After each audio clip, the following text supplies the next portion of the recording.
बात करते हैं कि मैथ्स के अंदर एक प्रोग्रेशन वाला जो चैप्टर है उसकी प्रोग्रेशन क्लास 11th में 9th नंबर पे चैप्टर है।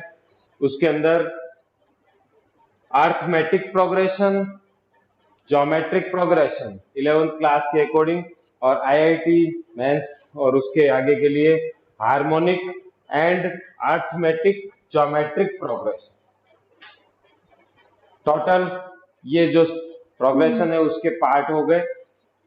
जनरली अर्थमेटिक प्रोग्रेशन 10-11 लेवल पे ही पढ़ाई दी जाती थी, उसका जनरल फॉर्मूला उसी तरीके से है, लेकिन उसी कंसेप्ट को बिल्कुल पैरेलल में लेते हुए इसके फॉर्मूले तो अपने को याद है जनरली, लेकिन इसके बाकी के फॉर्मूले कैसे लर्न कर सकते हैं ये कंसेप्ट को समझना है और यूज में लेना है। इसलिए मैंने पैरेलल में इनमें एक रिलेशन रखा है, इनके फॉर्मूलों में एक कॉन्सेप्ट रखा है। ठीक है, सबसे पहले बात करते हैं अर्थमेटिक प्रोग्रेशन के अंदर A1, A2, A3 कोई भी टर्म है उनका सबसे पहले अपन निकालेंगे कॉमन डिफरेंस। कॉमन डिफरेंस क्या होगा? A2 minus A1, A3 minus A2, इस तरीके से। तो ये इसका मेन फॉर्मूला बन जाता है according to 9, 10, 11 class. A n का फॉर्मूला हो गया अपने पास A plus n minus one into d. S n का मतलब होता है sum of all term, that means sigma a n बी अपन बोलते हैं। इसका फॉर्मूला होगा n/2 2a plus n minus one into d and n/2 a plus l. L is the last term. अब इसमें नया क्या है? 11th क्लास में क्या है, क्या कॉन्सेप्ट है? दो चीजें इसके अंदर नई होगी। अर्थमेटिक मीन दो पार्ट में। फर्स्ट पार्ट, जब ए और बी कोई दो नंबर आपको दिए हुए, उनके बीच में एक नंबर इंसर्ट करना है। ठीक है, अर्थमेटिक प्रोग्रेशन में है इसलिए इनका कॉमन डिफरेंस सेम होना चाहिए, तो मैंने यहाँ पर सम को सेम किया तो आंसर आया 2a equal to a plus b. अगर एक से ज्यादा टर्म इंसर्ट करनी है तो आप ये सेकंड कॉन्सेप्ट समझेंगे, A1, A2, A3, AN तक जाना है और बी टर्म इसका एक्स्ट्रा। तो टोटल टर्म हो गए अपने पास n+2 टोटल टर्म और an+2 टर्म यानी last term is equal to b. an+2 का फॉर्मूला लगाना है, कॉमन डिफरेंस निकालना है और इन वैल्यूज को कनेक्ट करते हुए को सोल्व करना है। इसी तरीके से अब ये तो नॉर्मल 10th क्लास का हो गया। इसमें 11th 12th में ये कॉन्सेप्ट क्या है? टर्म वही रहे वैसे के वैसे ही जमा दिया। किसमें होना चाहिए? Geometric progression. ज्योमेट्रिक प्रोग्रेशन में है तो कॉमन रेशियो आपको निकालना है। यहाँ पर क्या है? Common difference. कॉमन रेशियो क्या होगा? R equal to A2/A1। Divide करना है कंटिन्यूसली टर्म को, यानी फाइनल आंसर हो गया AN/AN-1।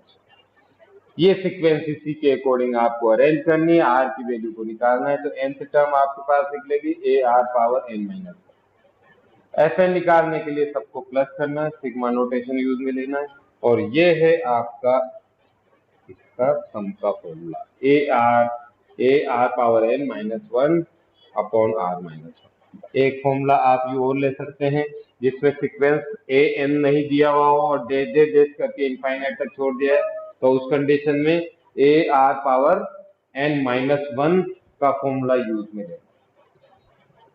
ओके, इसी तरीके से ज्योमेट्रिक मीन, इसमें दो पार्ट में दो एक इंसर्ट करना है तो दोनों को डिवाइड कर दिया। Second term is divide by first term, then final relation is g² equal to AB and g equal to root of AB आप लिख सकते हैं।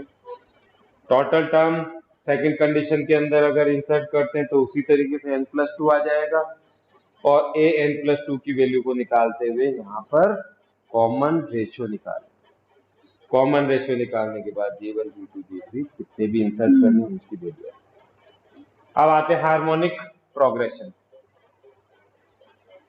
इसकी डेफिनेशन के अकॉर्डिंग कॉन्सेप्ट है कि कोई भी टर्म अगर आपको हार्मोनिक प्रोग्रेशन में दी हुई है तो आप सबसे पहले उनके जो टर्म है उनका रेसिप्रोकल करेंगे, 1/n में कर देंगे तो वो अर्थमेटिक प्रोग्रेशन में हो जाएगी।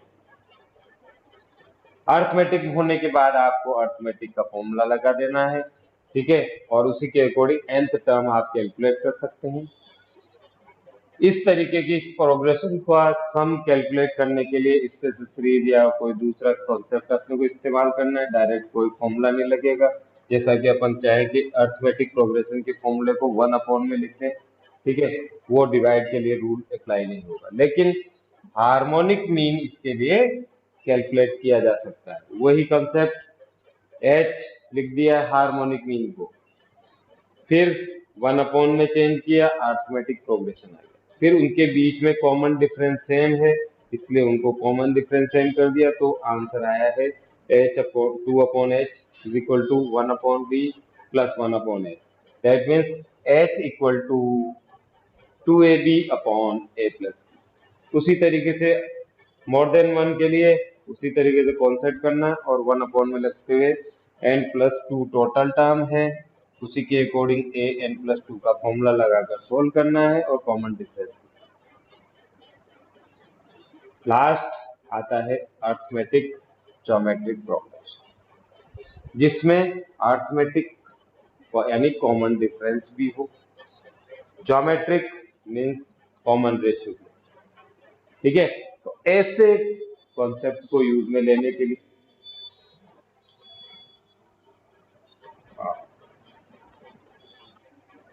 तो इसके अंदर अपने को